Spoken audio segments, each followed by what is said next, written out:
Bonjour à tous déjà. Bienvenue pour ce premier atelier de la rentrée. On est tôt dans la rentrée, 1er septembre. Voilà, efficacité. On est là pour parler du coup d'énergie renouvelable et surtout de la nouvelle obligation qui est imposée effectivement aux bâtiments industriels et bâtiments logistiques d'obligation d'énergie renouvelable sur les bâtiments. GSE a accepté de participer, de venir nous en parler. Donc du coup, je vais laisser la main à Nicolas Aubert, donc, qui est le directeur du développement de GSE Bretagne, et puis Marc Esposito, qui est directeur du département R&D chez GSE, de nous en parler. Ce que je vous propose, c'est qu'on lance effectivement la présentation. Je vous laisse développer, messieurs, et puis on garde du coup un bon temps d'échange en deuxième partie de cet atelier-là pour les remarques, les questions, et puis lancer les échanges. Voilà, je vous laisse la main. Ok. Merci Wen. Peut-être avant de commencer, Marc, on va présenter GSE pour ceux qui ne connaissent pas encore. Donc pour ma part, je suis Nicolas Aubert, je suis directeur du développement pour GSE sur la Bretagne. GSE est, pour information, concepteur et constructeur de bâtiments pour les entreprises, que ce soit des bâtiments tertiaires, d'activité, de production et de logistique.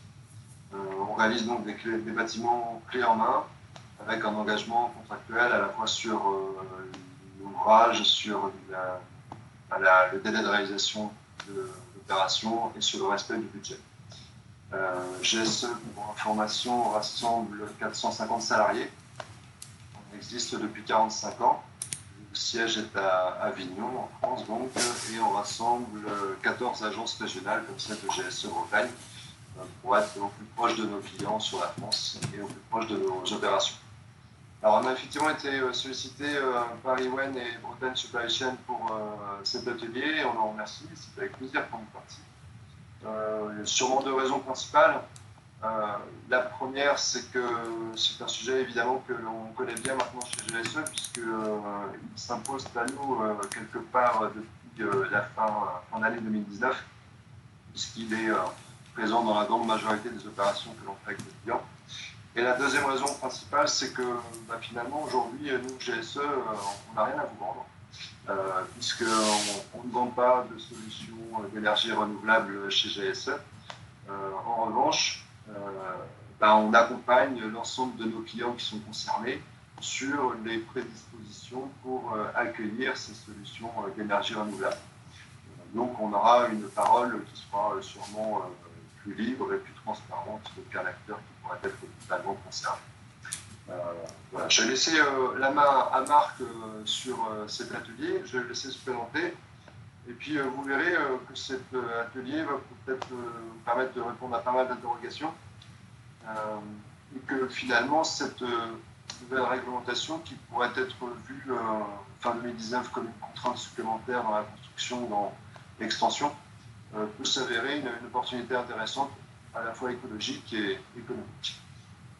Après, la réglementation est assez fournie, les solutions sont multiples, il y aura sûrement des évolutions à venir à moyen terme, et là-dessus, Marc va pouvoir vous éclairer ce matin.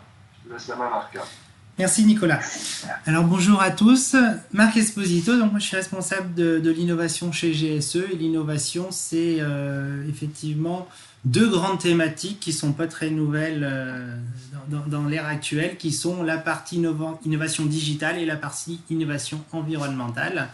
Là on est plus du côté environnement, et donc je vais essayer de vous parler le plus en détail possible, puisqu'on a normalement entre 40-45 minutes d'exposé, et puis il y aura une partie évidemment questions. En général il y a beaucoup de questions sur ces domaines, donc on aura l'occasion d'y revenir à la fin. Donc la production d'énergie renouvelable imposée aux entrepôts. Ce que je vous propose, c'est de faire un tour sur le contexte réglementaire qui est assez neuf, et puis de regarder vraiment la solution photovoltaïque comme la bonne solution. Je vous expliquerai pourquoi selon nous c'est la bonne solution, avec les mécanismes de subvention, les conditions de la rentabilité, et puis parler un petit peu de l'avenir, qu'est-ce qui va pouvoir se développer en plus demain. Le contexte réglementaire, donc, c'est assez nouveau puisqu'il date de fin 2019, le 9 novembre 2019. La loi énergie-climat a été votée dans l'article 47, ou également qu'on peut appeler l'article L111-18-1. Eh bien, il est dit que, alors j'ai essayé de mettre en jaune ce qui est le plus important de cet article, que les constructions et les installations du présent article ne peuvent être autorisées que si elles intègrent soit un procédé de production d'énergie renouvelable, soit un système de végétalisation. Dans quelles conditions? Ce sont les bâtiments qui créent plus de 1000 m² d'emprise au sol et qui sont des nouvelles constructions de locaux à usage industriel, artisanal, entrepôt. Donc on parle certes des bâtiments logistiques, mais on parle de tous les bâtiments artisanaux, industriels et en fait même derrière commerciaux. Donc pour faire simple, tous les bâtiments tertiaires qui ne sont pas des bureaux sont en général soumis à cette nouvelle loi. Et l'objectif, c'est de mettre en toiture du bâtiment ou sur les ombrières surplombant les aires de stationnement une surface au moins égale à 30% de la toiture du bâtiment et des ombrières créées. Alors déjà ça, normalement, quand on a dit ça, il y a sûrement plein de questions qui peuvent se poser. On pourra les poser plus tard et je vais vous expliquer pourquoi c'est peut-être pas une si bonne idée de se poser beaucoup de questions. La suite, c'est quand même, et c'est ça certainement qui est le plus dramatique à mon avis dans cette loi, c'est ce qui est écrit là, c'est l'autorité compétente en matière d'autorisation d'urbanisme peut, par décision motivée, écarter toute ou partie de l'obligation. Alors les décisions motivées, elles sont un petit peu expliquées. C'est en général quand il y a notamment des risques pour la sécurité qui imposent finalement des investissements dans des conditions économiquement inacceptables. Voilà, je ne suis pas sûr que ça soit très clair pour tout le monde. Qu'est-ce qui est acceptable, qu'est-ce qui est inacceptable? Ce qu'il y a à retenir, c'est que c'est l'autorisation d'urbanisme, enfin les autorités qui vont délivrer les autorisations d'urbanisme qui vont décider en fait, qui vont décider si oui ou non il faut le faire et qui vont même décider ce que veut dire ce texte dans un premier temps parce qu'évidemment le 9 novembre 2019 il y a encore très peu de jurisprudence et en plus la mauvaise nouvelle c'est qu'il y aura beaucoup d'autorités différentes qui vont légiférer là-dessus. Donc à la réponse, ça veut dire quoi 30%? Est-ce qu'on a le droit de s'en passer, etc. C'est certainement des questions qui sont légitimes, mais je ne suis pas sûr qu'on puisse avoir les réponses tout de suite. Les réponses, faut aller les chercher, à mon avis, auprès des autorités compétentes qui vont délivrer les autorisations d'urbanisme et au cas par cas. Alors après, il y a quand même quelque chose concernant les installations classées qui est dit dans cette loi, qui est qu'un arrêté va paraître pour pouvoir préciser ce qui concerne les installations classées. La bonne nouvelle, c'est que cet arrêté il est paru le 5 février 2020 et concernant les installations classées, il exclut finalement tout un tas d'installations classées au titre des rubriques. Alors je vous laisse les lire, 13, 12, 14, 16, bon. Il y en a beaucoup. Globalement, ce qu'il faut retenir, ce sont des rubriques justement où on a considéré que les risques étaient trop grands pour pouvoir mettre des centrales photovoltaïques en toiture. Et globalement, il faut retenir qu'il n'y a pas non plus les rubriques les plus traditionnelles dans la logistique que sont les 15-10, 15-30, 26-62, 26-63. Donc la plupart des bâtiments vont être soumis à ces obligations. Et il est précisé également un petit quelque chose sur la toiture, sur la prise en compte des 30% de surface de toiture, puisqu'on dit que ça exclut les surfaces requises pour l'application des prescriptions et qu'en tout état de cause, les bandes de 5 mètres de part et d'autre des parois séparatives sont exclus. Donc on vient un petit peu réduire l'assiette de la surface sur laquelle on doit calculer les 30%. Donc ça c'est pour le cadre réglementaire. Finalement, quand on a lu tout ça, quels sont les choix à faire? C'est finalement, on a le choix entre production d'énergie renouvelable ou toiture végétalisée. Et ensuite, il faut réfléchir à quelle production d'énergie renouvelable, puisque ça, c'est pas rendu obligatoire. Il y a aussi deux attitudes à adopter. Soit on cherche à éviter cette obligation, ce que je vous ai dit, je vais essayer de vous montrer que finalement, c'est peut-être pas une bonne idée d'essayer systématiquement d'échapper à cette obligation, parce que il y a des solutions qui sont aujourd'hui, on va dire, quasiment rentables, ou complètement rentables, ça dépend un petit peu de où on se trouve en France, et plutôt chercher à faire cette obligation une opportunité pour produire de l'énergie renouvelable et les grandes surfaces de bâtiments logistiques industriels sont une formidable opportunité pour ça. Alors, quand on a parlé de, justement, j'écarte plutôt la toiture végétalisée et je favorise la production d'énergie renouvelable pour une simple raison, c'est en général la raison économique. Avec de la production d'énergie renouvelable, un investissement qui va permettre de générer des revenus. Les toitures végétalisées, c'est un investissement qui va continuer à coûter en maintenance. Ça ne veut pas dire qu'il ne faut pas faire des toitures végétalisées, mais par contre, la toiture végétalisée, elle n'a un impact que sur la partie écologique. Et de façon générale, une toiture végétalisée, ça va être un impact sur la biodiversité. Et très clairement, si vous êtes sensible à la biodiversité, vous avez aussi beaucoup d'espaces verts sur des bâtiments qui peuvent jouer ce rôle. Et souvent, le deuxième intérêt de la toiture végétalisée, ce sont éviter les îlots de chaleur. Quand on a des grandes toitures bitume noires, ça peut provoquer, notamment dans une grande urbanisation, beaucoup d'îlots de chaleur. Et là, on va plutôt les éviter avec ça. Et là aussi, je pense, et d'ailleurs la loi, en fait, on ne l'a pas regardé, mais l'impose aussi, qu'on peut jouer plutôt sur les voiries et notamment les parkings végétalisés plutôt que des voiries bitume. Ça permet de jouer sur ce même mécanisme et de conserver des toitures qui là vont plutôt aller chercher des énergies renouvelables plutôt que la toiture végétalisée. Et ensuite, quand on parle d'énergie renouvelable sur une toiture de bâtiment, aujourd'hui, il faut savoir que la production d'énergie photovoltaïque, c'est de loin la solution la plus rentable, encore une fois, sur les toitures de bâtiment. Je pense même que c'est la seule.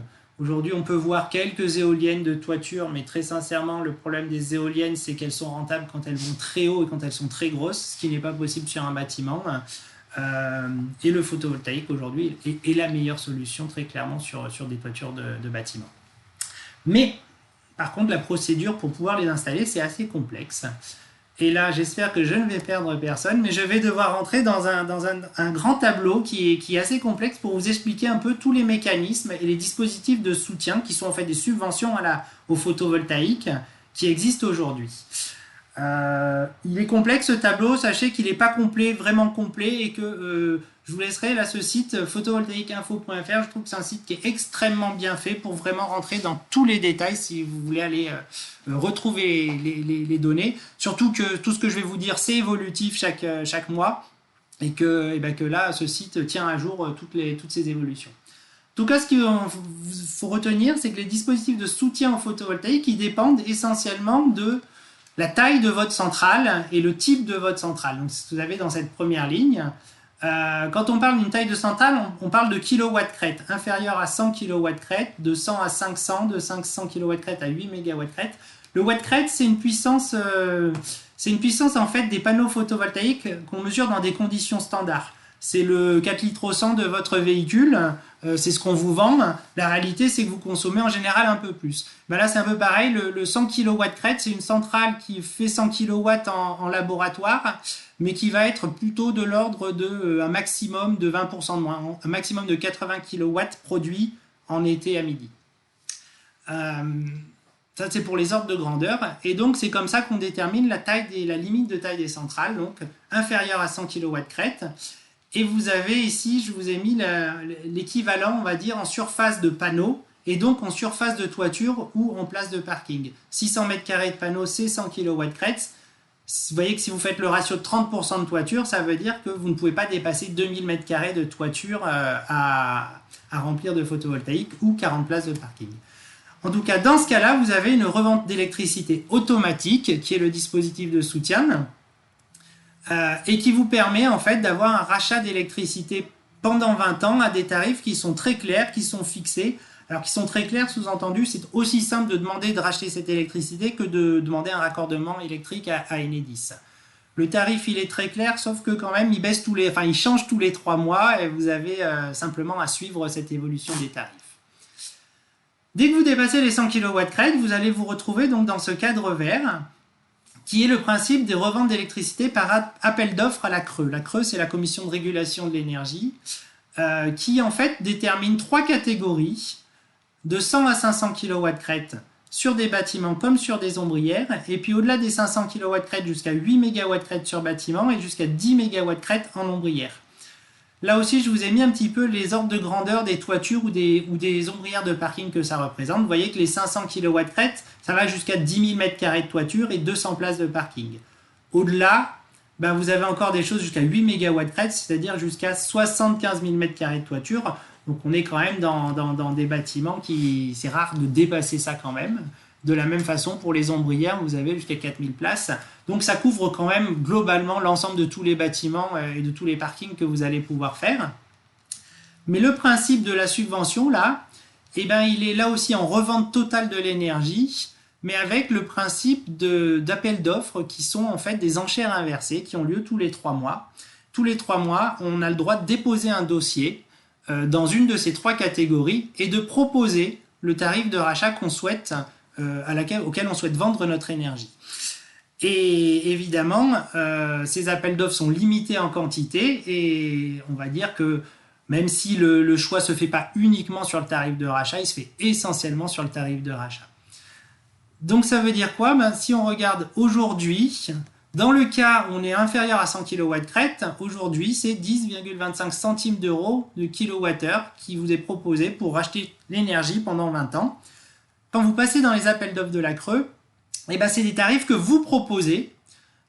Et là, c'est le dernier appel d'offres en date. Alors, je vous mets les tarifs auxquels, approximativement, les appels d'offres se sont gagnés. 9,5 centimes du kilowattheure en dessous de 500 kW/crête, 8,5 pour les 2 autres catégories. Là, je vous ai mis aussi les courbes. Les courbes, vous ne les voyez pas très bien. L'important, c'est de savoir qu'en fait, un bâton, c'est tous les 3 mois, vous avez un nouveau bâton. Vous voyez que ça a quand même tendance à baisser, mais que depuis 1-2 ans, c'est plutôt stable. C'est même en train de remonter un petit peu. Pourquoi ? Parce que actuellement, les appels d'offres sont sous-souscrits. C'est-à-dire que quand la Creux propose 75 MW/crête, il n'y a pas assez de projets aujourd'hui qui le demandent. Et c'est ça qui a fait que les tarifs ont arrêté de baisser depuis 1 ou 2 ans. C'est plutôt une bonne nouvelle pour l'investissement photovoltaïque. Mais je crois qu'il y a malheureusement une deuxième nouvelle qui est peut-être plus mauvaise, c'est que jusqu'à présent, il n'y avait pas l'obligation de faire du panneau photovoltaïque sur les toitures. Et depuis début d'année, ce n'est plus le cas. Ce n'est plus le cas, ça veut dire que, évidemment, la quantité de projets qui vont répondre à ces appels d'offres va nécessairement augmenter de façon significative dans les prochains mois, prochaines années. Et d'ailleurs, la Creux le sait très bien parce qu'aujourd'hui, je vous ai dit, il y a des appels d'offres tous les 3 mois. On arrive au dernier appel d'offres, normalement, sur les... Ça dépend un petit peu, mais entre novembre et janvier. Et je sais que la Creux est en train de réfléchir évidemment à faire des nouveaux appels d'offres et à augmenter significativement les quantités de subventions qu'elle va donner parce que évidemment aujourd'hui on a l'impression, sur les grandes centrales, c'est le seul moyen finalement de rentabiliser son énergie photovoltaïque, c'est de pouvoir le revendre à l'État. Alors à EDF évidemment, mais avec la subvention de l'État qui est sous cette forme-là. Donc ils vont monter certainement leur quantité de subventions. La question, c'est que pour l'instant, il n'y a rien qui est paru, donc on n'a pas encore, on ne sait pas encore de quelle façon ça va évoluer. Mais ce qui est sûr, c'est qu'en début 2021, ce que je vous explique sera déjà caduc, à la fois probablement sur les seuils qui changent, et puis sur les quantités, et évidemment sur les prix, les tarifs de rachat que ça va pouvoir amener. Alors, il y a une deuxième façon quand même de soutenir le photovoltaïque, qui n'est pas la revente totale, mais qui est l'autoconsommation. Alors, l'autoconsommation, vous avez 2 façons de la faire, là aussi. Soit vous êtes en dessous des 100 kW/crête, et vous avez quelque chose qui s'appelle l'autoconsommation avec revente du surplus. Ça veut dire quoi ? Ça veut dire que tout ce que vous pouvez autoconsommer, vous allez l'autoconsommer, mais que vous avez le droit de revendre ce que vous n'autoconsommez pas. En réalité, il y a même en plus une subvention à l'investissement qui fait que ça peut être intéressant, mais ça reste quand même limité à des petites toitures. Et pour avoir des plus grandes toitures, alors ça se limite aujourd'hui à 1 MW/crête, vous avez la possibilité, c'est assez nouveau d'ailleurs depuis 1 ou 2 ans, l'autoconsommation totale. Alors l'autoconsommation totale, ça veut dire quoi ? Ça veut dire que vous autoconsommez, c'est-à-dire vous réduisez votre facture d'énergie, mais vous n'avez pas le droit de revendre. Vous n'avez même pas le droit de rejeter l'énergie non autoconsommée sur le réseau parce que Enedis a pas envie de déstabiliser son réseau. Et par conséquent, vous perdez tout ce que vous n'autoconsommez pas. Le mécanisme, il est assez subtil en fait, c'est que l'énergie que vous autoconsommez, vous n'avez pas besoin de payer toutes les taxes qui sont les TCFE, CSPE turcs. Pour faire simple, c'est quand même à peu près la moitié du coût de l'énergie, toutes ces taxes. Donc ça veut dire que finalement vous allez réellement réduire votre facture d'énergie du tarif hors TVA que vous payez. Alors, je vais revenir un petit peu sur l'autoconsommation parce que il y a pas mal de mythes là-dessus et c'est important de comprendre. L'autoconsommation, c'est le fait que quand vous produisez, vous pouvez aller directement vous brancher sur votre TGBT de bâtiment. Mais malheureusement, la consommation et la production ne sont pas alignées. Des fois, vous risquez de produire plus que vous ne consommez et donc de vouloir injecter sur le réseau. Là, c'est pareil. Si c'est autorisé, vous pouvez le faire. Si c'est même revendu, tant mieux. Parfois, c'est interdit. Ça veut dire que vous devez même mettre des organes de coupure qui vous empêchent d'aller sur le réseau. Mais quoi qu'il arrive, le bâtiment n'est pas autonome. Vous restez toujours branché au réseau pour pouvoir vous apporter l'énergie, en particulier la nuit, les jours de pluie, l'hiver. Donc du coup, vous avez finalement le croisement de deux courbes, les courbes des besoins, là, que vous voyez en bleu, et la courbe des productions photovoltaïques que vous voyez en jaune, qui est en général en cloche et qui a un maximum à midi et qui est évidemment nul la nuit. Et par conséquent, il y a deux taux qui sont importants à prendre en compte. Ce qu'on appelle le taux d'autoconsommation, c'est la partie de l'énergie autoconsommée. Évidemment, la partie énergie autoconsommée, c'est la partie verte, c'est quand les besoins et la production se recoupent. Mais évidemment, il y a des moments où vous allez produire plus que ce que que votre besoin, et dans ce cas-là, il faut soit revendre, soit malheureusement, quand ce n'est pas autorisé à revendre, perdre cette énergie. Le taux d'autoconsommation, c'est donc l'énergie autoconsommée en vert sur l'énergie produite en jaune. Et vous comprenez assez vite que pour rentabiliser une centrale en autoconsommation, il va falloir maximiser le vert, minimiser le jaune, c'est-à-dire avoir des taux d'autoconsommation qui s'approchent des 100%. Le deuxième taux qui est important à retenir, c'est le taux d'autosuffisance ou d'autoproduction. C'est l'énergie là toujours qui est autoconsommée, mais en rapport des besoins. Donc ça veut dire quoi? Ça veut dire que c'est la réduction de votre facture d'énergie. Si vous avez un taux d'autoproduction de 30%, ça veut dire que vous aurez une réduction de 30% de votre facture d'énergie. Donc du coup, le mécanisme finalement, avec les derniers tarifs connus sur l'autoconsommation, vous voyez que c'est, vous pouvez dans le cas moins de 100 kW crête autoconsommer, c'est-à-dire finalement ne pas acheter au tarif auquel vous achetez hors TVA votre énergie. On va dire qu'aujourd'hui c'est plutôt des petits bâtiments, vous avez tendance à être plutôt entre 10 et à 13 centimes d'euros par kilowattheure. Et vous avez le droit de revendre le surplus à 6 centimes. Vous avez aussi une prime investissement de 80 euros par kilowatt crête. Vous verrez que le prix, ça représente à peu près 8% du coût de la centrale. Donc c'est pas mal, mais c'est une vraie solution qu'il faut comparer à la revente totale, parce que si jamais vous avez la moitié qui est globalement pas acheté à 12 centimes et l'autre moitié qui est revendue à 6 centimes, vous risquez d'être plutôt en dessous de cette solution. De l'autre côté, la réduction de consommation sur l'autoconsommation totale, là, il y a uniquement le fait qu'il faut réduire sa facture d'énergie. Et là, probablement que pour certains grands bâtiments qui sont plus consommateurs, les consommations, le tarif d'achat peut être bien en dessous de 10 centimes du kilowattheure. Et donc, finalement, la rentabilité des centrales photovoltaïques, elle va se calculer de cette façon-là. Alors, quand on a la rentabilité des centrales photovoltaïques, il y a évidemment ce que je viens de vous donner, le coût auquel vous pouvez revendre les produits d'exploitation. Il y a également l'investissement qui rentre en ligne de compte. Alors, l'investissement, il va se différencier selon qu'on est sur des bâtiments ou en ombrière. On va commencer par l'investissement sur des bâtiments. Je vous ai remis les mêmes sous-segmentations de taille. L'investissement, aujourd'hui, vous pouvez revenir de l'ordre d'une centrale photovoltaïque, c'est de l'ordre de 1 euro par watt crête. Ça peut descendre en dessous, notamment quand les centrales sont de plus en plus grandes. Mais ce n'est pas le seul investissement, parce que malheureusement, dans ces 1 euro du watt crête, je vais vous montrer, il n'y a pas la prise en compte des prédispositions du bâtiment. On attend de plus en plus parler de bâtiments PV ready. PV ready, ça veut dire un bâtiment qui a incorporer toutes les prédispositions pour intégrer une centrale photovoltaïque en toiture.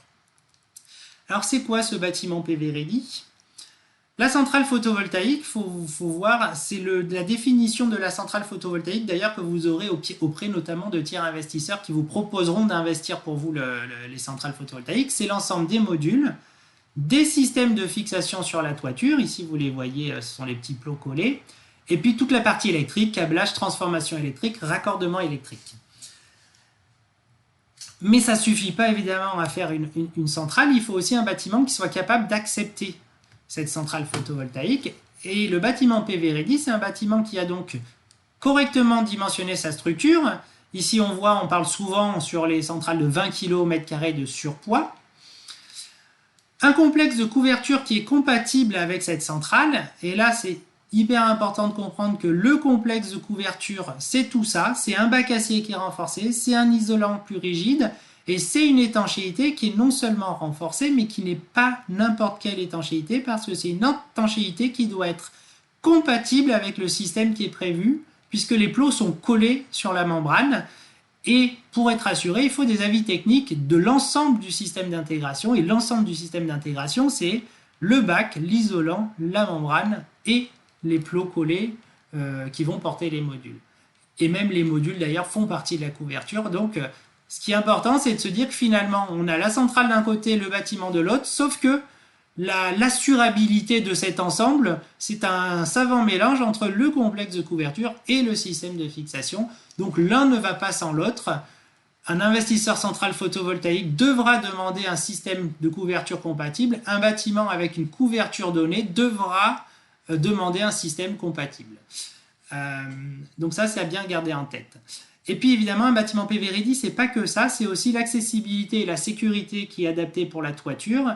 Et puis ce sont bien souvent les fourreaux et les tranchées entre la centrale et le point de livraison, parce qu'en général, c'est beaucoup plus efficace de faire ces fourreaux au moment de la construction, au moment des travaux de VRD du bâtiment, plutôt que de revenir scier tous les enrobés qu'on aura fait à la fin du bâtiment. Ça représente un surcoût sur le bâtiment. Je vous donne une fourchette large qui peut vous paraître large, mais qui est réellement aussi large parce que ça dépend notamment de la taille des bâtiments, de 10 à 20 euros du mètre carré. C'est sûr qu'un grand bâtiment, on va avoir tendance à approcher les 10. Des petits bâtiments, et en particulier des petits bâtiments qui n'ont pas prévu toute cette accessibilité et sécurité de toiture, on va être plus proche des 20 euros du mètre carré. Ça représente quand même 1 à 2% du prix d'un bâtiment à activité. Ça représente aussi 10 à 20 centimes d'euros par watt crête. Si vous faites le calcul avec les 1 euro du watt crête, 10 à 20% de surcoût par rapport à la centrale photovoltaïque. Du coup, si jamais on regarde... Marc, oui. Marc, c'est Nicolas. Juste pour pas qu'il y ait de confusion, donc sur ce que tu viens d'annoncer comme prix, c'est uniquement la partie qui permet d'intégrer le photovoltaïque en toiture. Bien sûr, c'est le surcoût, c'est-à-dire que si jamais vous n'aviez pas à intégrer du photovoltaïque en toiture, vous n'auriez pas à payer ça pour avoir une toiture standard. Le surcoût d'une toiture PV Ready et d'un bâtiment PV Ready par rapport au bâtiment standard, c'est 10 à 20 euros. Alors, faire attention parce que le bâtiment standard va devenir le bâtiment PV Ready puisque maintenant ça devient obligatoire. Hein. C'est quand même... Donc, c'est le surcoût du bâtiment suite finalement à cette réglementation quelque part qu'on est en train de montrer. Donc, la rentabilité finalement de ces centrales photovoltaïques, elle est correcte, mais il faut faire... Alors, correct, ça veut dire quoi aujourd'hui? Ça veut dire des retours sur investissement qui sont quand même longs, hein, c'est plutôt au-delà de 10 ans. Et c'est des TRI, donc taux de rentabilité interne, qui sont corrects, mais là aussi très longs, qui se calculent sur 30 ans. TRI de 7% sur 30 ans sur l'investissement. Là où il faut faire attention, c'est que c'est la rentabilité de l'investissement de la centrale seule. 1 euro par watt crête. Et à cette condition, c'est-à-dire si vous proposez un bâtiment PV Ready à un investisseur photovoltaïque, alors vous allez trouver des tiers investisseurs, c'est-à-dire des gens pour qui cette rentabilité est complètement acceptable, voire tellement acceptable qu'ils vont non seulement investir à votre place, mais vont même pouvoir vous proposer des loyers ou des soultes. Alors le loyer, c'est de l'argent versé pendant 30 ans, la soulte, c'est l'équivalent, mais en vous versant une seule somme dès la première année. Évidemment, contre un bail de 30 ans, il faut signer un bail de 30 ans sur sa toiture auprès d'un tiers investisseur qui va investir et exploiter pendant 30 ans la centrale sur votre toiture, à condition évidemment d'avoir un bail qui lui permet de le faire. Dans les deux cas, alors c'est un peu, pour l'instant je vous dis c'est la même chose finalement d'être dans un cas ou dans l'autre, c'est pas tout à fait le même cas parce que dans un cas, vous êtes sûr que votre tiers investisseur ou vous-même si vous voulez investir avez un tarif de rachat garanti pendant 20 ans. Dans le deuxième cas, eh ben, vous n'êtes jamais sûr parce que la réalité c'est qu'il faut obtenir un tarif d'achat et il n'y a pas de garantie de gagner un appel d'offres. J'ai même envie de dire que un appel d'offres, ça se gagne que quand on sait les gagner. Donc ça veut dire que ne vous improvisez pas gagneur d'appel d'offres si vous ne l'avez jamais fait. Je pense qu'il faut impérativement passer par des personnes qui savent le faire. C'est souvent des investisseurs, mais c'est aussi parfois des AMO qui vous accompagnent pour vous-même investir.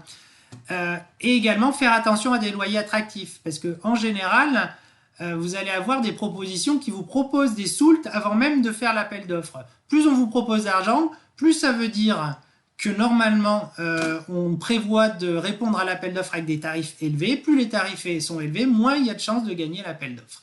Donc finalement, loyer attractif, c'est un peu antinomique avec l'assurance de faire son projet. Moi, je vous conseille, il y en a qui le font, de demander des garanties. Alors, une garantie, c'est je veux que vous soyez sûr de me donner ce loyer, y compris si vous perdez l'appel d'offres. Ceux qui le font, en général, vous promettent des loyers un peu moins intéressants, mais par contre, en gros, ils s'assurent de gagner les appels d'offres. Et évidemment, la deuxième problématique, c'est qu'il faut signer un bail pour 30 ans de sa toiture pour avoir un tiers investisseur. Et ça, je sais que c'est embêtant. C'est tellement embêtant, c'est que je pense que c'est la raison pour laquelle, jusqu'à présent, les appels d'offres sont sous-souscrits. C'est-à-dire que tant que le propriétaire d'un bâtiment n'est pas obligé de mettre du photovoltaïque, et ben en général, ce bail de 30 ans ne vaut même pas les loyers qu'on lui propose parce que c'est vrai que c'est quand même quelque chose qui est impactant sur un bâtiment. Après, ça va très clairement changer puisque maintenant, tous les bâtiments seront obligés d'avoir du photovoltaïque et probablement qu'il y aura de plus en plus de bâtiments qui auront des baux de 30 ans sur leur toiture.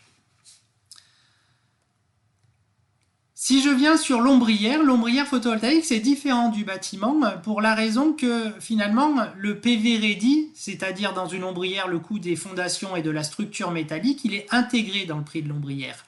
Et donc, le coût d'une ombrière photovoltaïque, elle est investie en totalité par l'investisseur. Mais vous voyez qu'on est plutôt dans l'ordre de 1,25 € par watt-crête. Et là, vous verrez que c'est difficile de rentabiliser cet investissement, en tout cas quand il n'y a pas beaucoup de soleil. D'ailleurs, je pense que vous regarderez les ombrières photovoltaïques. Je ne l'ai pas fait, mais je suis absolument sûr qu'elles sont dans la moitié sud de la France et qu'il y en a très peu dans le nord de la France. En tout cas, très peu investis par des tiers investisseurs. Alors, je vais vous donner un exemple, puisque c'est un projet sur lequel on travaille en ce moment, qui est un projet en Loire-Atlantique d'un bâtiment de 7800 m² de toiture. C'est la toiture plate, toiture à bac étanché à 3%.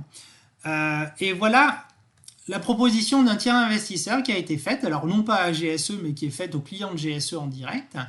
Il propose donc de mettre les panneaux en bleu qui représentent 499,5 kW, c'est-à-dire 2800 m² de photovoltaïque, c'est-à-dire 36% de la toiture.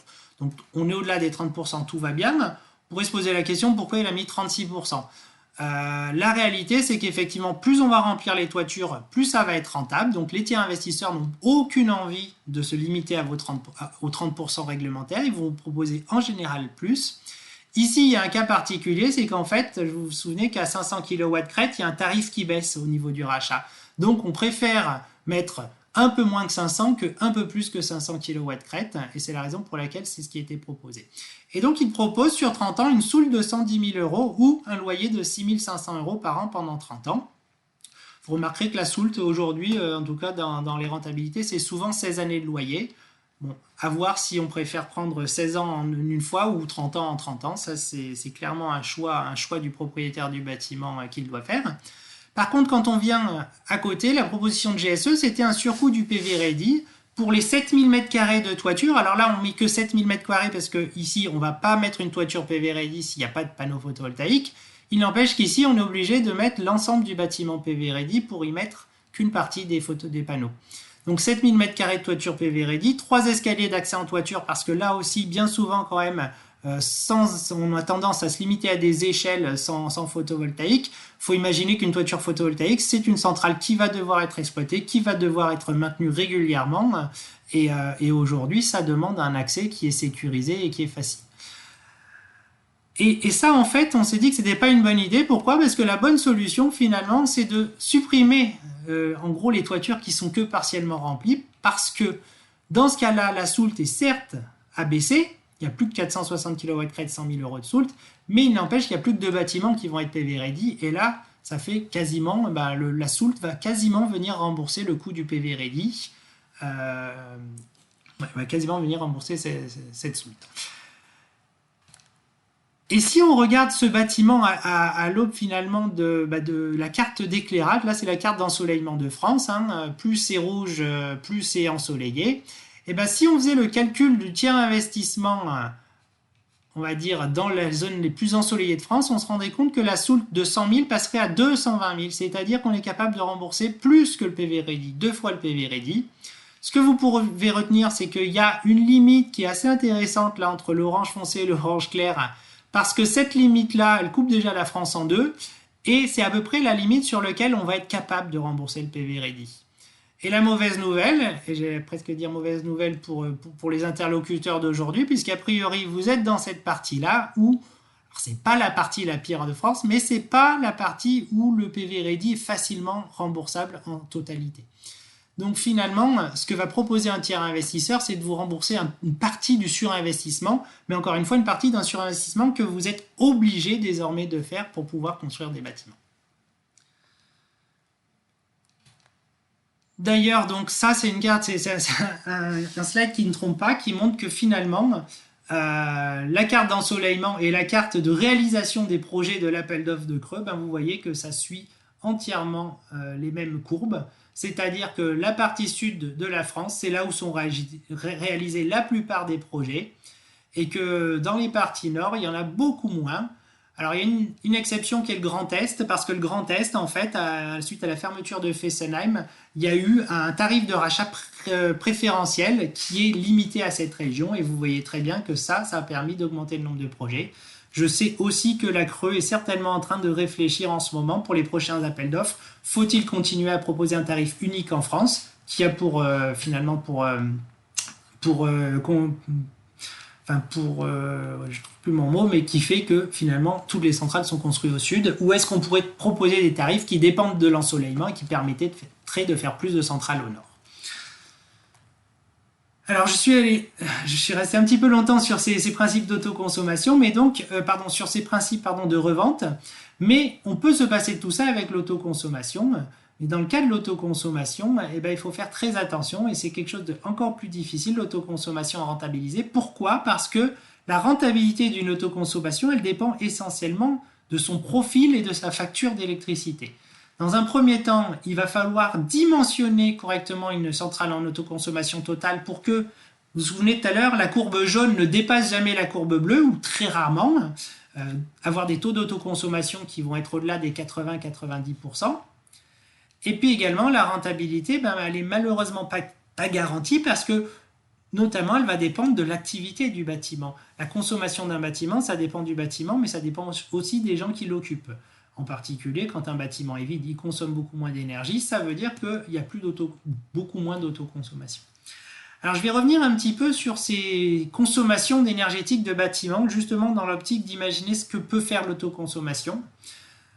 Aujourd'hui, pour la consommation des bâtiments d'entreprise, on a, moi j'aime bien récupérer ces courbes, c'est l'Observatoire de l'immobilier durable qui publie, qui en fait fait des sondages auprès des utilisateurs des bâtiments pour connaître leur consommation réelle et pas leur consommation théorique.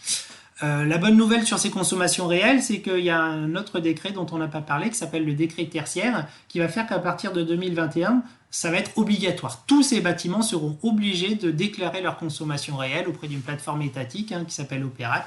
Donc on devrait avoir de plus en plus de données sur ces bâtiments-là.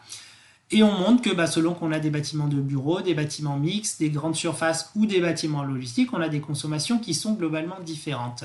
On va essayer de s'attarder un petit peu sur le bâtiment logistique, dont vous voyez déjà que c'est le moins consommateur des bâtiments. C'est normal, c'est quand même des cellules, des grands bâtiments qui sont en général assez vides et assez peu chauffés. Si on regarde dans le détail, il y a un bâtiment logistique ici. Voilà, vous avez la quantité de bâtiments ici qui consomment entre 50 et 100 kWh d'énergie primaire par mètre carré par an. Alors, j'ai juste pas expliqué, EP, ça veut dire énergie primaire, c'est une façon de pouvoir comparer les kilowattheures quand ils sont consommés par du gaz, du pétrole ou de l'électricité. Mais c'est la consommation globale en énergie primaire, encore une fois, réelle.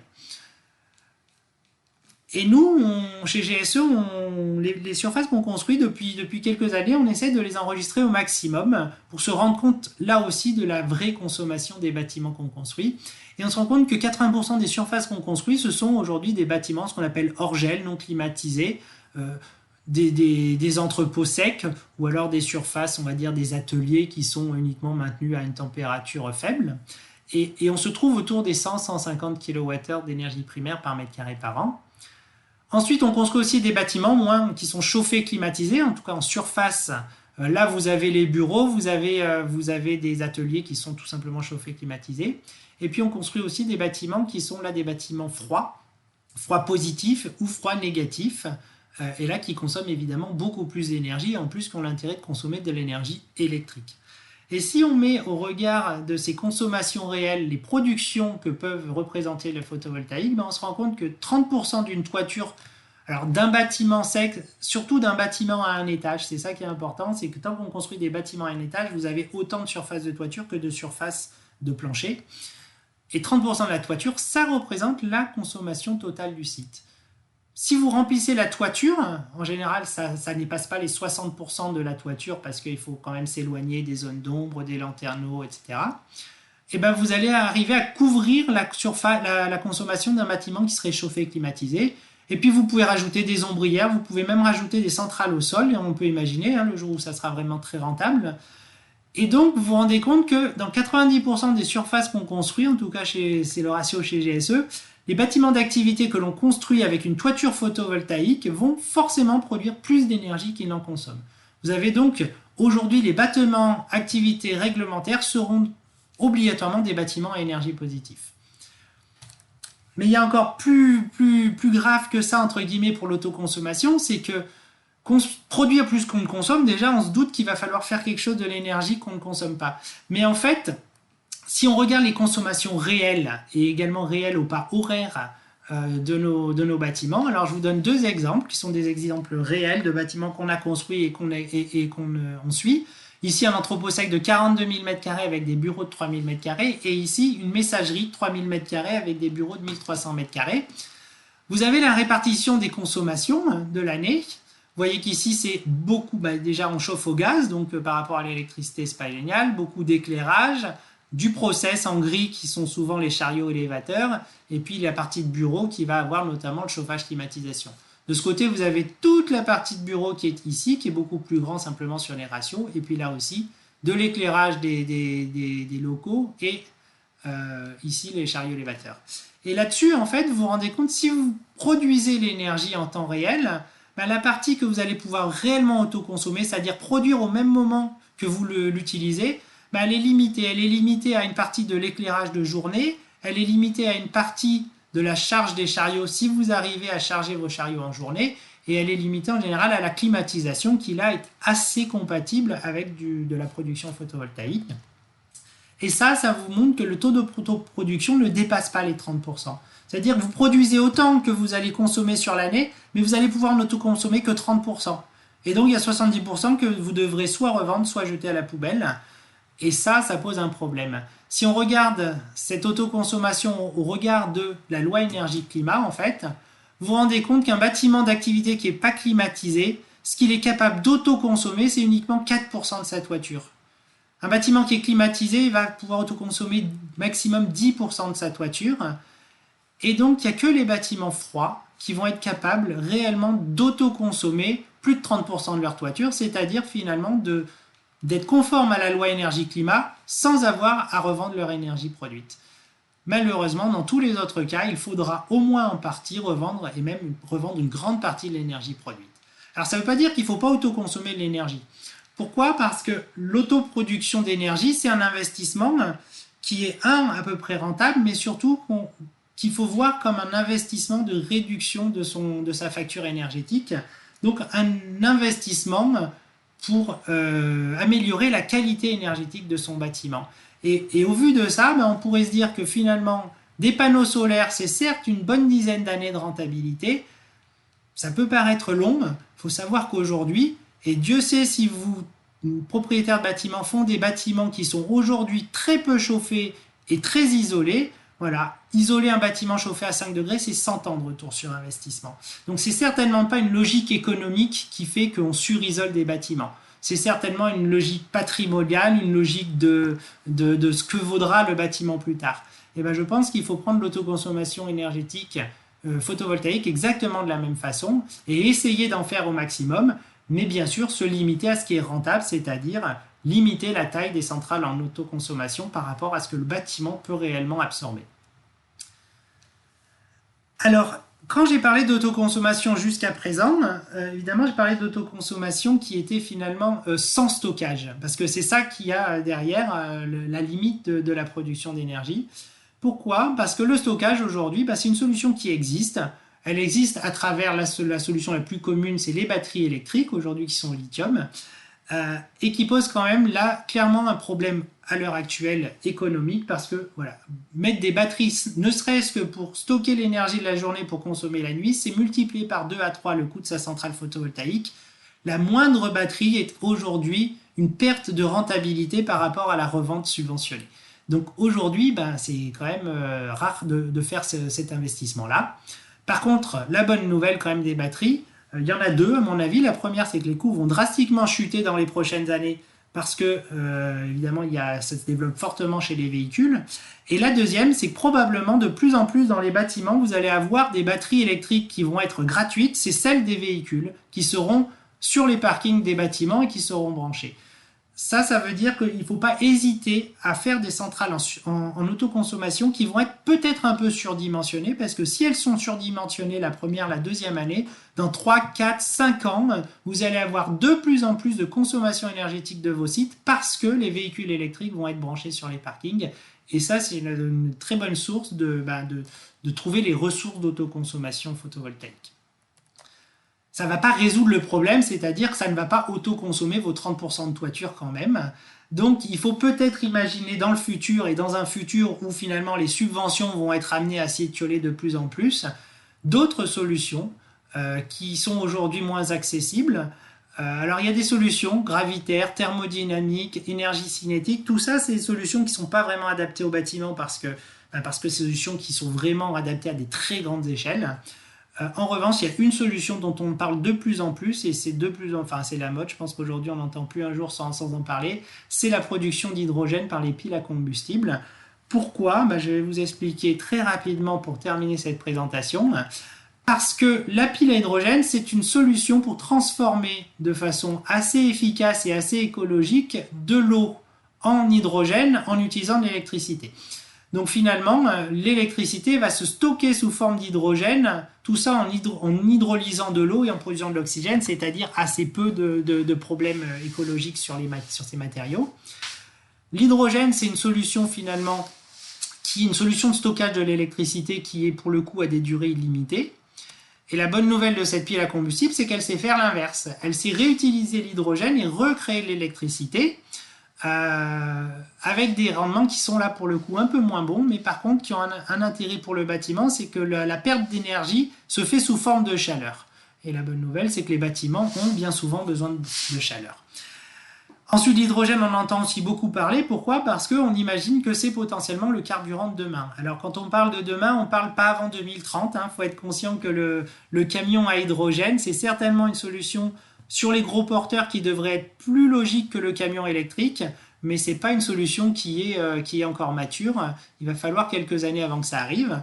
Mais si on se place en 2030, en 2035, alors on peut imaginer un bâtiment de ce type-là, c'est-à-dire un bâtiment qui va être complètement équipé au maximum de centrales photovoltaïques et qui va être à la fois potentiellement autonome, c'est-à-dire qui va finalement, avec une centrale de production d'hydrogène et de distribution, il va être capable à la fois de stocker son énergie électrique pour lui-même et d'être un bâtiment qui est vraiment autonome, autoconsommation de 100% de sa consommation. Et comme je vous ai dit que ces bâtiments ils produisent plus qu'ils n'en ont besoin, il va pouvoir produire de l'hydrogène en plus. Et idéalement, quand on est dans la logistique, on dit que ça serait logique de la fournir au transport hydrogène, et ça représente à peu près 1 million de kilomètres, c'est-à-dire 30 camions an. Et ça, je pense que c'est une solution future qui est certainement très intéressante pour pouvoir exploiter de façon complètement autonome et sans subvention de rachat d'électricité des centrales photovoltaïques. Après, évidemment, le modèle économique de l'hydrogène, il est tout à faire, et c'est pour ça qu'on a 10 ans devant nous, probablement, non pas pour peaufiner la partie technique, mais pour arriver à trouver les bons modèles de rentabilité de ces systèmes. Voilà, j'en ai fini. Je vous remercie de m'avoir écouté, et puis je pense qu'on va pouvoir passer aux questions.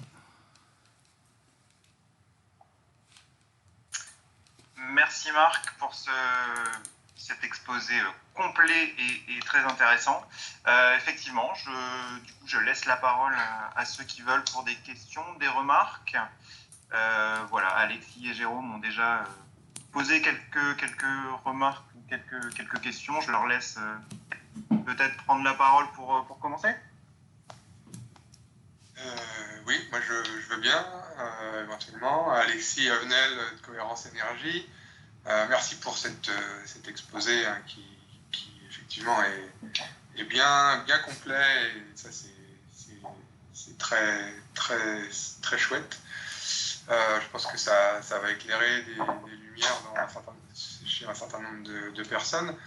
Moi j'ai juste vous avez sans doute vu mes petits commentaires sur le fil de discussion, mais juste un petit complément sur la partie autoconsommation collective, puisque c'est des sujets qui se développent aussi et qui vont se développer dans les années à venir, puisque effectivement vous parliez de qu'est-ce qu'on fait du surplus quand on installe du photovoltaïque sur une toiture, et voilà, c'est aussi une solution qui peut se réfléchir, qui aujourd'hui a encore quelques limites réglementaires sur certains points, notamment sur le sujet de la haute tension, donc du niveau de raccordement, du niveau de puissance de raccordement des bâtiments dont on parle.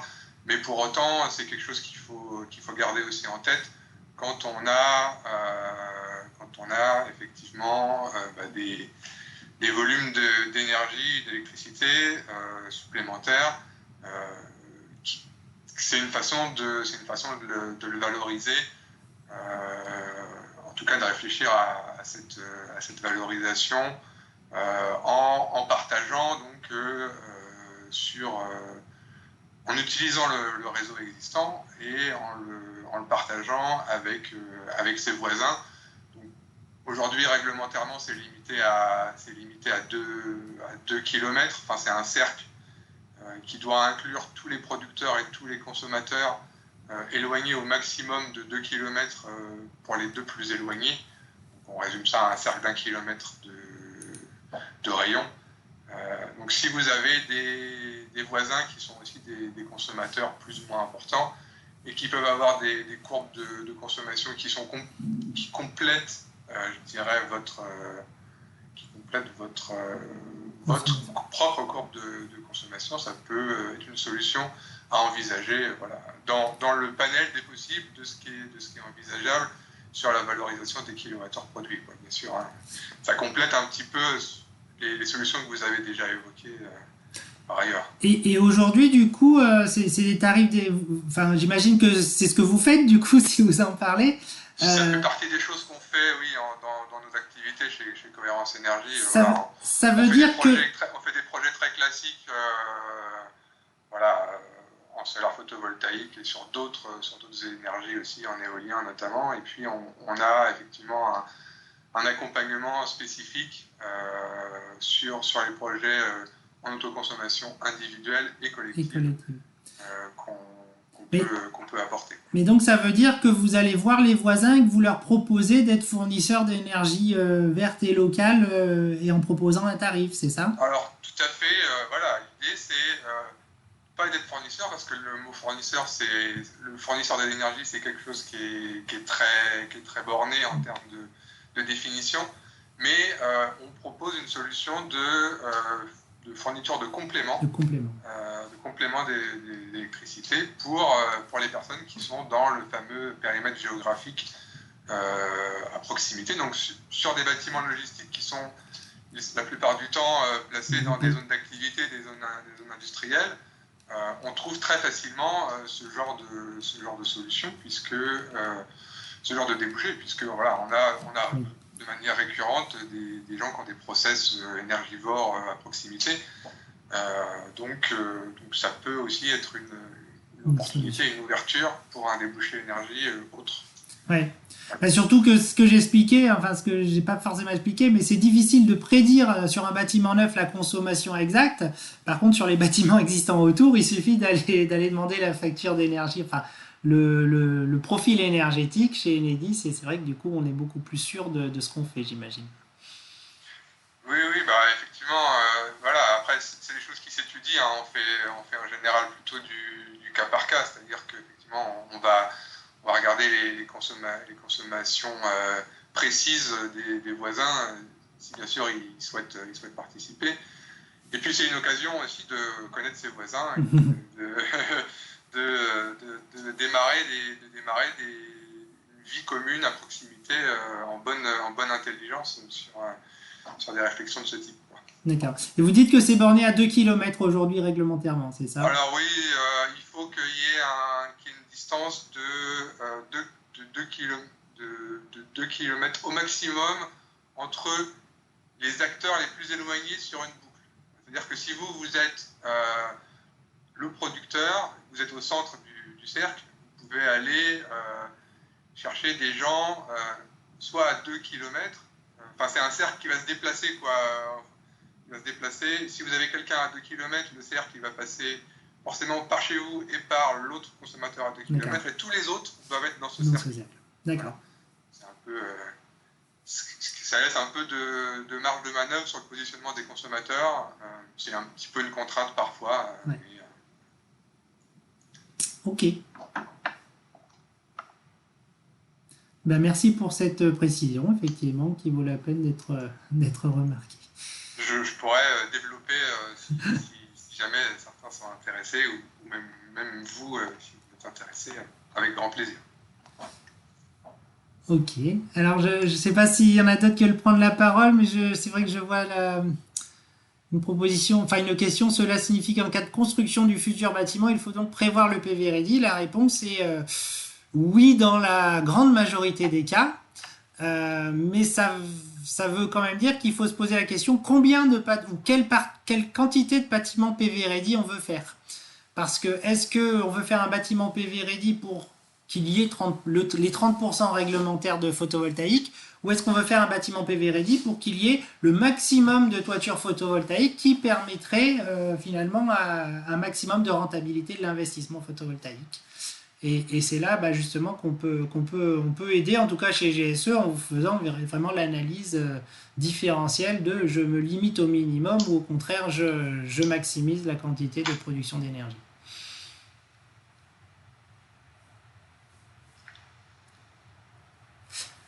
Et après, je regarde aussi les ombrières dans le Nord. Alors écoutez, j'espère qu'il existe des ombrières dans le Nord. Ça serait intéressant de savoir d'ailleurs si c'est des ombrières anti-investissement. Après, il faut aussi savoir qu'il existe des ombrières, notamment je crois qu'on peut en parler beaucoup sur les parkings de grande surface, en fait, qui ont obtenu des tarifs de rachat il y a bien longtemps, qui étaient bien au-delà de ce qui se fait aujourd'hui. Par contre, est-ce qu'il y a des nouvelles ombrières dans le nord de la France facilement? Je me dis qu'en tout cas, la rentabilité est moins intéressante et que les tiers investisseurs ne doivent pas être super séduits par une ombrière à Dunkerque par rapport, ou même à Lorient, par rapport à ce qu'ils peuvent faire aujourd'hui sur Bordeaux, Toulouse, où là on voit des ombrières immenses.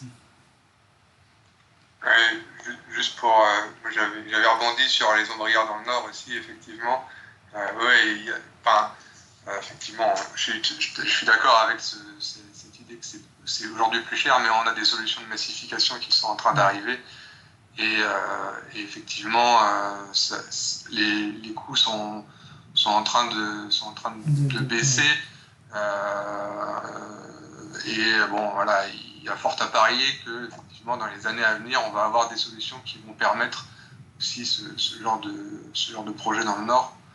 Même si, pour l'instant, effectivement, on est encore, je vais dans votre sens, encore à la limite et pas forcément compétitif par rapport à du PV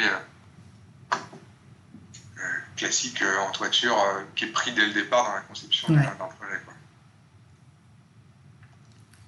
Bonjour à tous, Pierre Moal d'Energive. C'est l'occasion parfaite pour rebondir. Déjà, merci à Marc pour cette présentation qui était très précise et techniquement très intéressante. Juste un petit mot sur ma structure. Donc, nous, on est une société d'économie mixte qui est à plus de 77% publique, avec un objet qui est de massifier les énergies renouvelables sur le département d'Ille-et-Vilaine.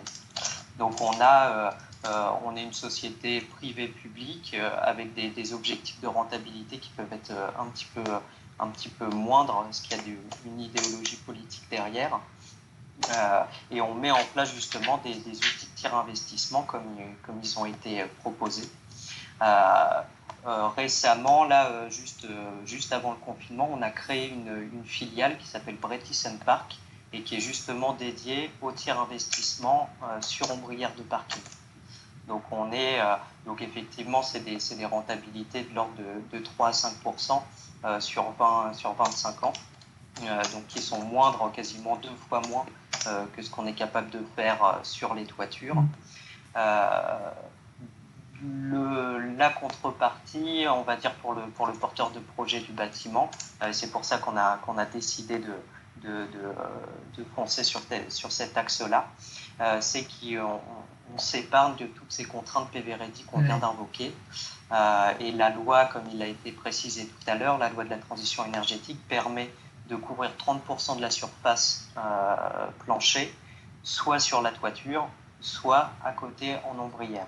Donc ça permet, pour un porteur de projet qui a cette contrainte-là, mais qui, des fois, c'est aussi pour des questions de process industriel ou d'équipements techniques qui sont sur toiture, à l'incapacité de répondre à cette règle-là, on peut occuper les parkings.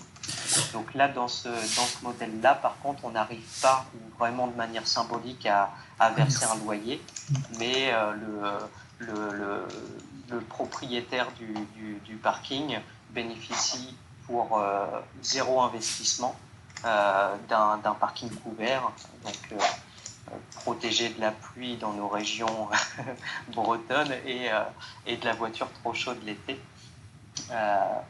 La SEM Énergive travaille aussi sur la mobilité décarbonée.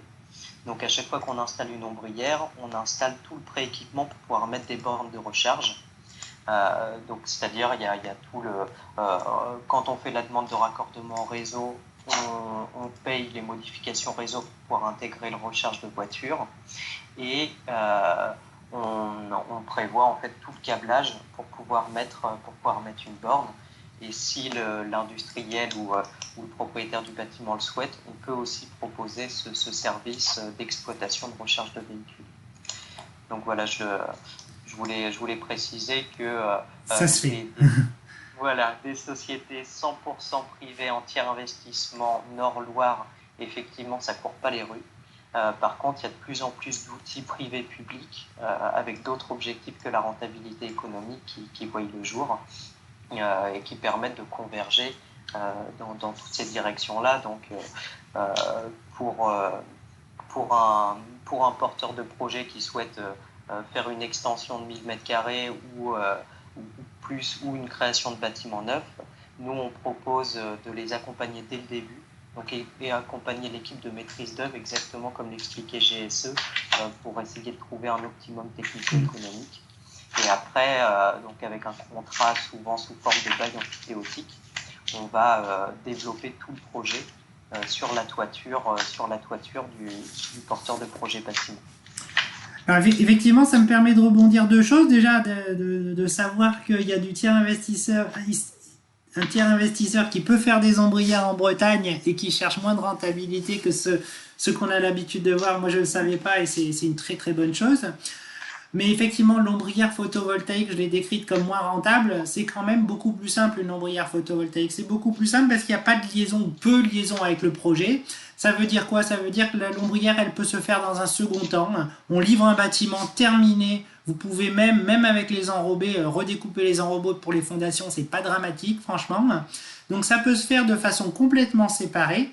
Ce qui veut dire que ça peut se faire séparer sur les maîtrises d'œuvre. Je vous ai dit que GSE, on ne faisait pas de photovoltaïque. Pourquoi est-ce qu'on s'intéresse de près au photovoltaïque? Parce que malheureusement, nos clients qui demandent des centrales de photovoltaïque sur le bâtiment, ça a un impact qui est énorme pour notre toiture, pour notre travail. Et je vais même vous dire, des fois, on est obligé de faire de la coactivité parce qu'il faut que la centrale soit mise en place avant la fin de construction du bâtiment. Le photovoltaïque, ça permet vraiment de décorréler la partie bâtiment et la partie photovoltaïque. Ça permet aussi de décorréler les timings.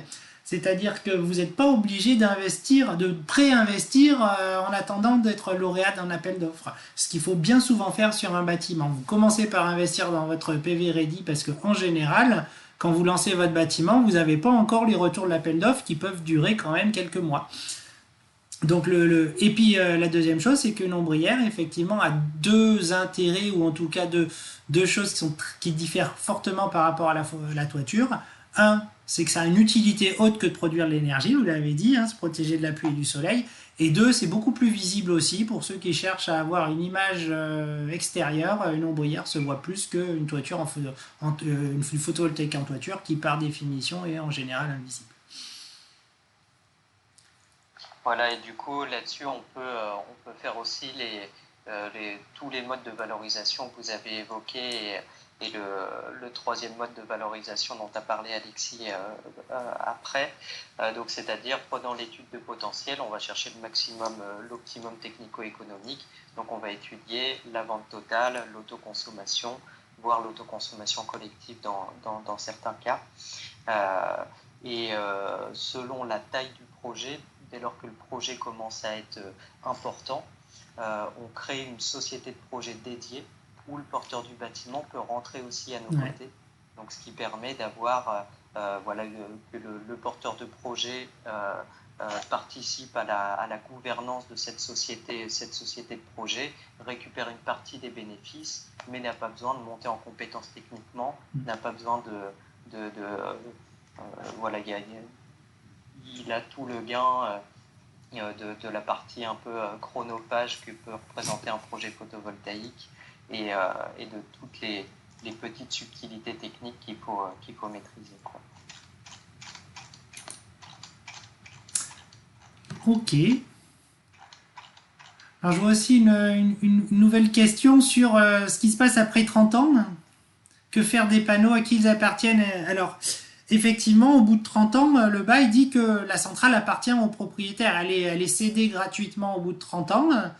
Alors, est-ce que c'est une bonne chose? Est-ce que c'est une mauvaise chose? Je ne sais pas dire. Parce qu'en général, au bout de 30 ans, on est aujourd'hui assuré qu'une centrale bien maintenue peut fonctionner 30 ans. Il y a des cas de centrales qui sont plus âgées. Qu'est-ce qu'il faut faire au bout de 30 ans? Finalement, est-ce que c'est plus utile de payer pour la changer, ou est-ce qu'il faut la remettre en état, ou est-ce qu'il faut finalement continuer à la faire produire ce qu'elle sait produire, même si elle est un peu vieille? C'est effectivement une solution, c'est quelque chose qu'il faut se poser. Je pense sincèrement qu'il vaut mieux faire produire une centrale qui a 30 ans, parce que les panneaux, normalement, il y a toutes les chances qu'ils produisent encore quelque chose comme 70-80% de leur production initiale. Évidemment, c'est la partie électrique qui aura dû être certainement changée à plusieurs reprises dans la maintenance et qu'il faudra continuer à maintenir. Après aussi, on peut se poser la question, dans 30 ans, est-ce qu'il n'existera pas des choses qui permettront, des nouvelles technologies qui font que finalement, il vaudra mieux la refaire que continuer à l'exploiter parce que ça sera plus utile. Ça, c'est possible aussi. C'est possible que ça sera plus intéressant de changer la centrale ou de la remettre au goût du jour dans 30 ans. En tout cas, elle appartient clairement, elle est cédée gratuitement au bout de 30 ans à celui qui a signé le bail. Également, une chose qu'on n'a pas dite, c'est que les tarifs de rachat aujourd'hui sont que sur 20 ans. Donc déjà, aujourd'hui, le même tiers investisseur, quelque part, il s'engage à trouver un débouché pour vendre son énergie entre la 20e et la 30e année. Et ça, ce qu'on se dit aujourd'hui, c'est que vous avez vu les tarifs de rachat, on est déjà ce qu'on appelle à la parité, c'est-à-dire qu'on arrive à produire à un prix qui est en dessous de 10 centimes du kilowattheure. ce prix ne va pas augmenter finalement, ce coût de l'énergie verte, il ne va pas augmenter pendant les 20 prochaines années, alors qu'on est tous persuadés, et c'est ce qui va se passer, que l'énergie, enfin l'achat d'énergie va lui augmenter significativement dans les 20 prochaines années. Donc la réalité, c'est que dans 20 ans, on est à peu près sûr qu'une centrale de 20 ans produira de l'énergie bien moins chère que n'importe quelle source d'énergie non renouvelable en France, et que c'est pour ça qu'on saura la revendre de façon efficace.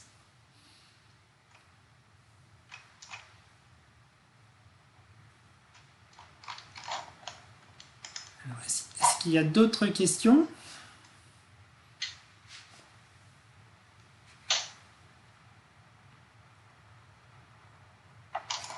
Et ben, on dirait que non. C'est très clair.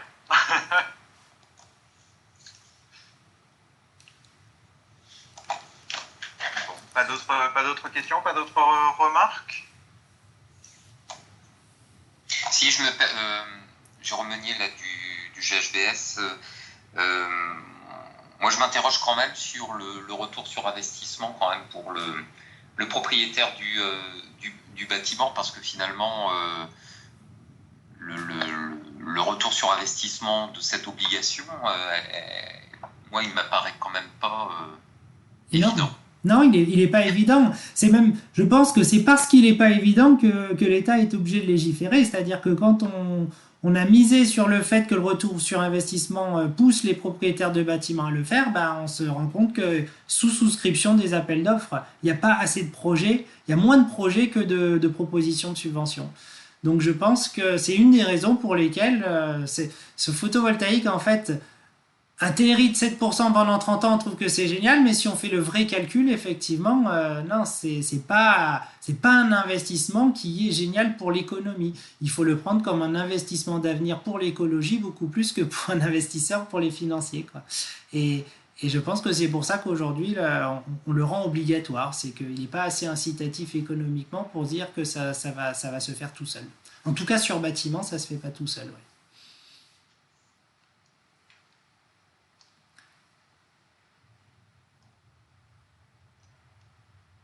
Après, c'est pas un rentable, mais c'est possible de limiter le surcoût grâce au photovoltaïque de cette loi.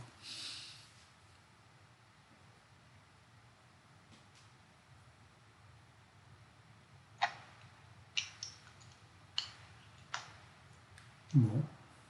Bien. Eh bien.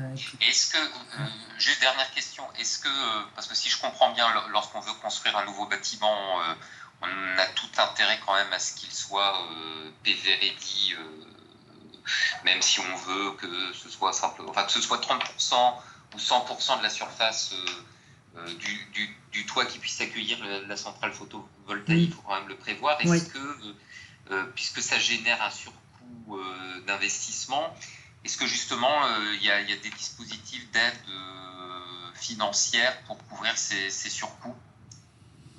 Non, pas du tout à ma connaissance. Hein. Le système d'aide, c'est de se dire qu'on peut s'en faire rembourser une bonne partie, voire tout, voire plus que tout, si on a du soleil, grâce au tiers investissement photovoltaïque et à ces appels d'offres. Mais effectivement, c'est le seul que je vois. Sinon, demain, l'alternative, c'est de limiter les coûts, mais de payer quand même des coûts de la centrale, qui sont des surcoûts du bâtiment plus un investissement photovoltaïque. Et voilà, et aujourd'hui, ça, c'est énorme. Alors que le PV Ready qui est partiellement remboursé, c'est moindre, j'ai envie de dire. Alors, la seule façon de faire, c'est ce que font certains, hein, c'est de trouver une brèche dans la réglementation pour expliquer pourquoi est-ce qu'on peut se passer de cet investissement. Mais trouver quelqu'un, ou trouver en tout cas des autorités qui acceptent de dire que c'est économiquement non viable parce qu'il faut augmenter le prix de son bâtiment de 10 ou 15% et avoir la possibilité de s'en faire rembourser neuf, je suis pas sûr qu'il y en ait beaucoup qui vont l'accepter. Donc on demande une participation des propriétaires de bâtiments pour pouvoir produire de plus en plus d'énergie renouvelable sur les bâtiments, ça c'est sûr. Le seul mécanisme de soutien qui existe réellement, c'est le tarif d'achat qui est garanti par l'État sur 20 ans. C'est ça. Voilà, c'est le seul. Sauf à ce que vous vous positionniez dans des projets qui soient soient innovants sur leur montage, par exemple. Voilà, où là, Oui. on peut aller éventuellement chercher des appels à projets, des soutiens de l'ADEME, etc., ce genre de choses.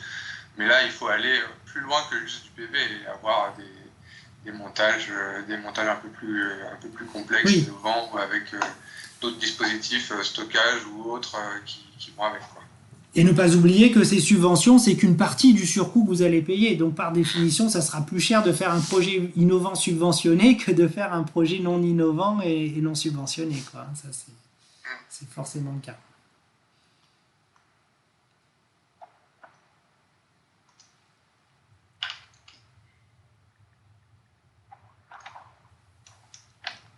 Bon.